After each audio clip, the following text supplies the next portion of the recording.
From Walter Ciszek's book, Leadeth Me Prayer. And I learned soon enough that prayer does not take away bodily pain or mental anguish. Nevertheless, it does provide a certain moral strength to bear the burden patiently. Certainly, it was prayer that helped me through every crisis. Gradually, too, I learned to purify my prayer and remove from it the elements of self-seeking. I learned to pray for my interrogators, not so that they would see things my way or come to the truth so that my ordeal would end, but because they too were children of God and human beings in need of His blessing and His daily grace.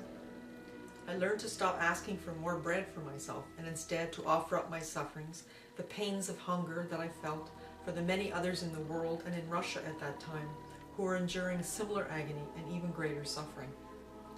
I tried very hard not to worry about what tomorrow would bring, what I should eat, or what I should wear, but rather to seek the kingdom of God and His justice, His will for me and for all mankind.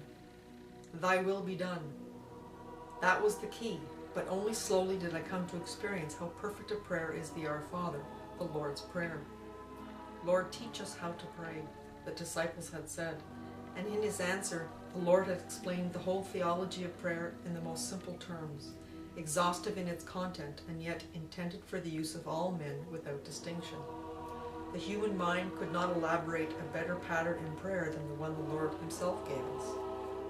He begins by placing us in the presence of God, God the Almighty, who has created all things out of nothingness and keeps them in existence lest they return to nothingness, who rules all things and governs all things in the heavens and on earth according to the designs of His own providence.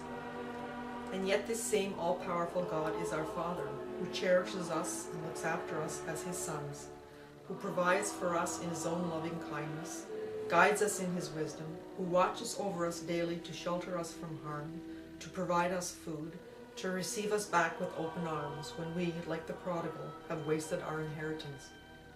Even as a father guards his children, He guards us from evil, because evil does exist in the world.